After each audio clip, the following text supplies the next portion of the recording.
భువనేశ్వర్ ఏమనింది నిన్న, మా ఇంటి ఆయనకి ఏజ్ అయింది అంటే ఆమెకి బాగా తెలుసమ్మా. ఎవరికి? భువనేశ్వరి అమ్మకి ఈరోజు వాళ్ళ నాయన నెత్తుల్లో పుట్టింది కాబట్టి ఈరోజు ఆమెకి రికగ్నైజేషన్ వచ్చింది. నా తండ్రిని నువ్వు ఎట్టయితే హింసించి వెన్నుపోటు పూడ్చి దించినావో నాకు ఇప్పుడు సమయం వచ్చింది, నువ్వు నా భర్త అయినా నీకు ఏజ్ అయిపోయింది, నువ్వు తప్పుకోనైనా నేను వస్తాను అనింది. ఇది ఎవరి reaction there is equal and opposite reaction అని ఇది ఖచ్చితంగా నిరూపిస్తుంది. ఏంటి ముఖ చిత్రం మారిపోతుందా వస్తే? నేను చెప్పేది ఆమె ఎందుకంటే నువ్వు పనికిరావు ఇంకా నాకు ఇయ్యనే కదా. కరెక్టే వచ్చింది తెలుగుదేశం పార్టీని ఆమె తీసుకుని కుప్పం నుంచే పోటీ చేసినా కూడా రాజకీయ ముఖ చిత్రం ఏం మారుతుంది? ఏమి మారదమ్మా. ఆమె తన తండ్రికి చేసిన ద్రోహానికి ఇప్పుడు నీకు నేను నా భర్తగా నీకు నేను చేస్తున్నానని తెలియపరుస్తున్నది కదా. దాన్ని కాదని చెప్పలేడు కదా, రెస్ట్లో బొమ్మంటున్నది కదా. ఒక పార్టీకి అధ్యక్షుడు ఉండేవాడు రెస్ట్లో బొమ్మని చెప్పే ధైర్యం కూడా ఎవరికి రాదు కదా. ఆ ధైర్యం కూడా భార్యకే కదా వచ్చింది. ఏంటి ఓడిపోతారన్న భయం ఏమన్నా వచ్చిందా? ఎందుకు అరెస్ట్, నేను పోటీ చేస్తాను ఆయన చేయరు, ఇలాంటి వర్డ్స్ ఎందుకు వచ్చినాయి? మాత్రం బాగా మీకు చెప్తున్నాను, ఎవరు చెప్పని రహస్యం చెప్తున్నా. చంద్రగిరి ఆయన సొంత నేటివ్ ప్లేస్ చంద్రబాబుది. అక్కడ ఆయన కాంగ్రెస్ తరఫున గెలిచాడు. రాజశేఖర రెడ్డి దయాదాక్షిణ్యాలతో మంత్రి కూడా అయినాడు. రాజశేఖర రెడ్డి ఆయన ఇద్దరు ఒకే బెడ్ పైన పండుకునేవాళ్ళు నాకు తెలిసి. నేను అప్పుడు కూడా రాజశేఖర రెడ్డి దగ్గరికి పోయినప్పుడు వీళ్ళేంద్ర ఒకే రూమ్లో ఉండాలని ఆశ్రయించుకునేది. ఎవరినా? చంద్రబాబుని. రాజశేఖర రెడ్డిని కూడా లోపల తిట్టుకుని వచ్చేది, పోయేటటువంటి కూడా కూర్చొని మాట్లాడుతున్నాడని. ఎందుకంటే మొదటి నుంచి నాకు కానే కదా అతనంటే.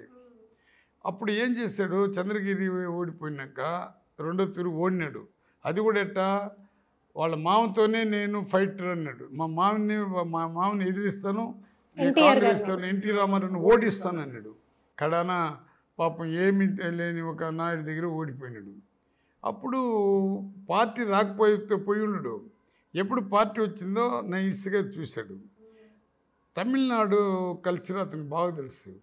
అక్కడ ఓన్లీ టోటల్గా బీసీలే, ఎస్సీలు బీసీలు. ఇప్పుడు 80% వాళ్ళే. వాళ్ళు ఏ రోజు కూడా అక్కడ పోయి ఈ విధంగా చేసేది కదా. వాళ్ళకి ఎప్పుడు కూడా ఈ కల్చర్ అనేది కుప్పలో అంత వీధి నాటకాలు, భారతాలు, రామాయణాలు కూడా ఆడేవాళ్ళు. అక్కడ ఏం చేశాడంటే అక్కడ కొంత అమాయకత్వం ఎక్కువ ఉంది అనుకున్నాడు, సెలెక్ట్ చేసుకున్నాడు. అక్కడ రామారావుని గట్టిగా కూర్చున్నాడు, పట్టుకున్నాడు, అక్కడికి వెళ్ళిపోయాడు. వాళ్ళు తెలుగుదేశం అంటే రామారావు అంటే పిచ్చ అభిమానం ఎవరికి? బీసీలకి, కళాకారులు కాబట్టి. ఆ ఏరియా అంతా కూడా నీకు శ్రీకాకుళం జిల్లా కుప్పం రెండు ఒకటే.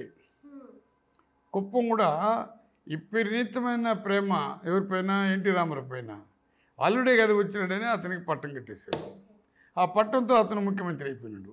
వాళ్ళ మామని దోసినాడు, ముఖ్యమంత్రి అయినాడు.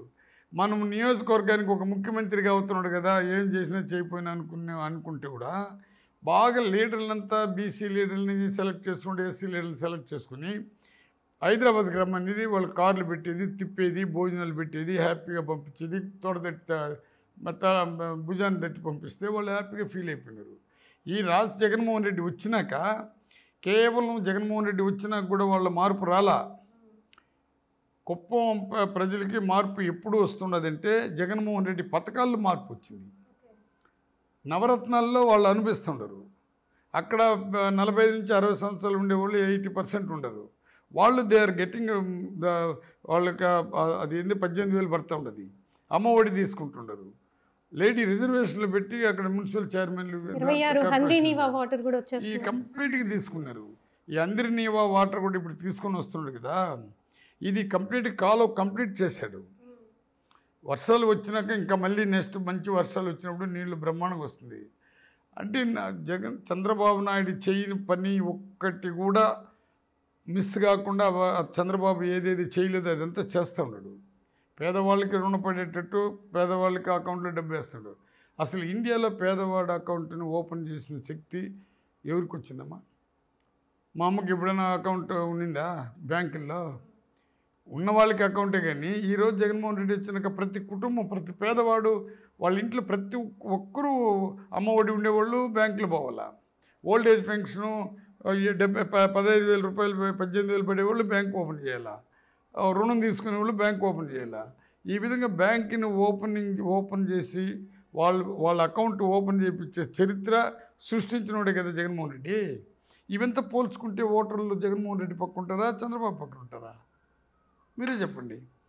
మీరు ఎంతసేపు నీకు చంద్రబాబుకి ఎందుకు కాదంటే, చంద్రబాబు వచ్చి పెత్తందారుల మనిషి, పేదవాడుగా పుట్టినా ఈరోజు 2 ఎకరాల ఆస్తిపరుడు 2 లక్షల కోట్లకు అధిపతి అయినాడంటే ఎట్ట అధిపోయినాడంటే, నేను 14 సంవత్సరాలు ముఖ్యమంత్రి అయినాను అధిపతి అయినాడంటే, అంటే 14 సంవత్సరాలు ముఖ్యమంత్రి అయితే 2 లక్షల కోట్లు సంపాదించుకోవచ్చు. అంటే ముఖ్యమంత్రి కొడుకైతేనే జగన్మోహన్ రెడ్డి 1,00,000 కోట్లకు అధిపతయ్యాడని చెప్పేసి కూడా అన్నారు కదా వాళ్ళు.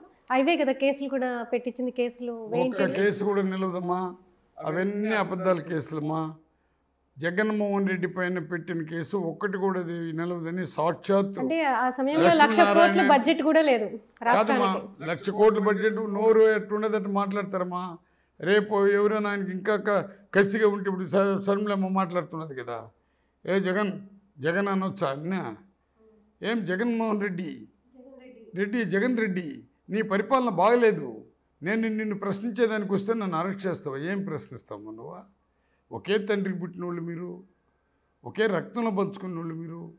ఇదే నీ నోట్లోనే రాజశేఖర రెడ్డి గారిని ఇప్పుడు బతికుంటే కాంగ్రెస్ను ఉమ్మి ఉంటాడు అని మాట్లాడినావు నువ్వే. మా అన్నని అన్యాయంగా జైల్లో పెట్టినారని మాట్లాడింది నువ్వే. మీ అన్న కోసం తప్పించింది నువ్వే. అదే అన్నపైన ఇప్పుడు ఇంత సీరియస్నెస్ తీసుకొని వస్తుంటే ఆమెకి ఎన్ని మంది సపోర్టు? చంద్రబాబు పూర్తి సపోర్టు.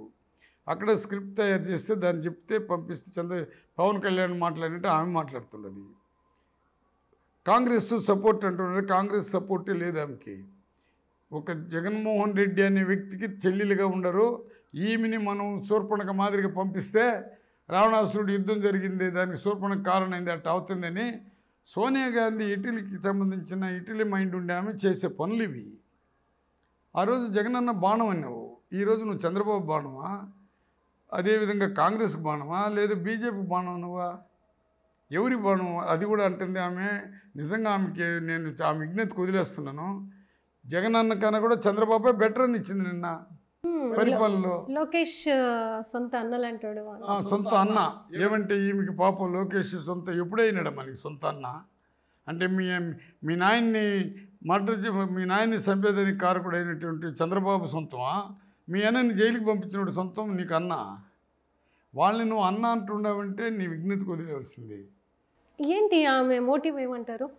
ఆమె మోటివ్ నాకు తెలిసి ఒకటేమ్మా, ఎందుకు నువ్వు వ్యతిరేకం పోయినవరని దానికి జవాబు చెప్పేటట్టుంటే ఆమెతో మాట్లాడచ్చు.